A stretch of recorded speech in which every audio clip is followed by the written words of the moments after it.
नमस्कार। आज केवल उत्तर प्रदेश ही नहीं बल्कि पूरे भारत के इतिहास प्रेमियों के लिए गर्व का क्षण है। वह धरती जहां भगवान बुद्ध ने ज्ञान प्राप्ति के बाद अपना पहला उपदेश दिया, जहां से धर्म चक्र पहली बार चला और जहां से करुणा, अहिंसा और मानवता का संदेश पूरी दुनिया में फैला। आज वही सारनाथ यूनेस्को की विश्व धरोहर सूची में शामिल कर लिया गया है। यह स्थान केवल एक स्मारक को नहीं मिला है, बल्कि भारत की हजारों वर्ष पुरानी सांस्कृतिक और आध्यात्मिक विरासत को विश्व की सर्वोच्च मान्यता मिली है। आखिर सारनाथ भारत के लिए इतना महत्वपूर्ण क्यों है? तो आपको बताते चले कि बोध गया में ज्ञान प्राप्त होने के पश्चात गौतम बुद्ध ऋषिपत्तन अर्थात सारनाथ पहुंचे।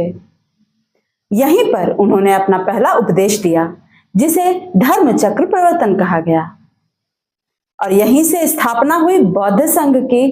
और यही वह स्थान है जहां से करुणा, मध्यम मार्ग और अहिंसा का संदेश पूरी दुनिया में फैलना प्रारंभ हुआ। आज श्रीलंका, थाईलैंड, जापान, म्यांमार, चीन और कोरिया जैसे अनेक देशों के बौद्ध श्रद्धालुओं के लिए सारनाथ सबसे प्रसिद्ध तीर्थ स्थलों में से एक है।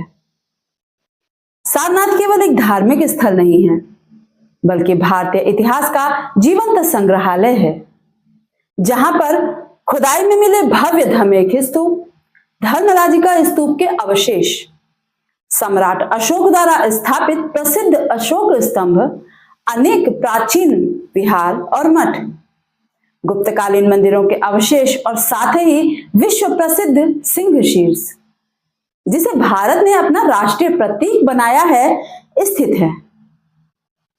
यह स्थान मौर्य, कुषाण, गुप्त और पाल काल तक लगातार विकसित होता रहा और भारतीय कला, स्थापत्य तथा बौद्ध दर्शन का प्रमुख केंद्र बना। बहुत कम लोग जानते हैं कि सारनाथ का नाम पहली बार 1998 में यूनेस्को की अस्थायी सूची में शामिल हुआ था। इसके बाद वर्षों तक पुरातात्विक दस्तावेज तैयार हुए, संरक्षण की योजनाएं बनाई गईं, एएसआई ने विस्तृत शोध किया और भारत सरकार ने इसकी आधिकारिक नामांकन प्रक्रिया पूरी की। आखिरकार विश्व धरोहर समिति ने इसकी आउटस्टैंडिंग यूनिवर्स वैल्यू को स्वीकार करते हुए इसे विश्व धरोहर सूची में शामिल कर लिया। यह लगभग 3 दशकों के धैर्य, शोध और संरक्षण का परिणाम है। प्रश्न उठता है कि भारत के लिए इसका क्या अर्थ है?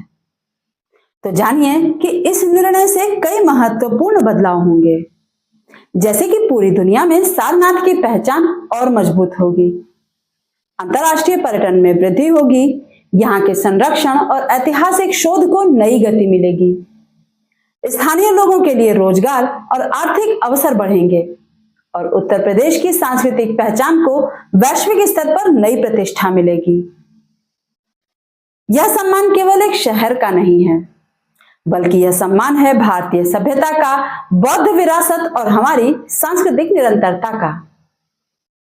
हालांकि यह पुरातात्विक साक्ष्य इतिहास में वर्णित हिंदू बौद्ध संघर्ष पर कई प्रश्न चिन्ह खड़े करता है। कारण कुषाण शासकों के काल में भी पवित्र स्थल सारनाथ का महत्व विद्यमान रहा। इस वंश के प्रतापी शासक कनिष्क के शासनकाल में बौद्ध भिक्षु, जिसका नाम बल था, ने यहां पर लाल बलुआ पत्थर से निर्मित बोधिसत्व की प्रतिमा और एक विशाल छत्र की प्रतिष्ठा करवाई।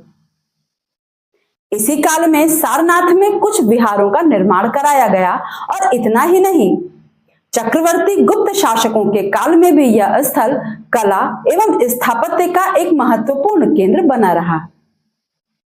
चीनी यात्री फाहियान ने इस स्थल के स्तूप और विहार का भी वर्णन किया है। आज जब दुनिया संघर्ष, हिंसा और असहिष्णुता जैसी चुनौतियों से जूझ रही है, तब उसी धरती को विश्व धरोहर का दर्जा मिला है, जिसने मानवता को करुणा, शांति और सह अस्तित्व का संदेश दिया था। सारनाथ केवल अतीत की कहानी नहीं है, यह आज भी दुनिया को यह बताता है कि ज्ञान शक्ति है, करुणा सबसे बड़ा धर्म है और शांति ही मानव सभ्यता का भविष्य है। यह प्राचीन स्थल अब केवल भारत की धरोहर नहीं है, बल्कि संपूर्ण मानवता की साझा विरासत बन चुका है। जहां पहली बार धर्म चक्र चला, आज वहीं से भारत का गौरव पूरी दुनिया में फिर से गूंज उठा है। एक बार फिर बताते चलें कि सारनाथ अब विश्व धरोहर की सूची में शामिल हो चुका है और यह हम सभी भारतीयों के लिए गर्व का क्षण है। अगर आप सारनाथ के इतिहास और पुरातत्व के बारे में विस्तार से जानना चाहते हैं तो कमेंट में जरूर बताएं। साथ ही कमेंट में यह भी बताएं कि हेरिटेज लिस्ट में शामिल होने के बारे में आपकी क्या राय है। मिलते हैं अगले वीडियो के साथ, तब तक के लिए नमस्कार।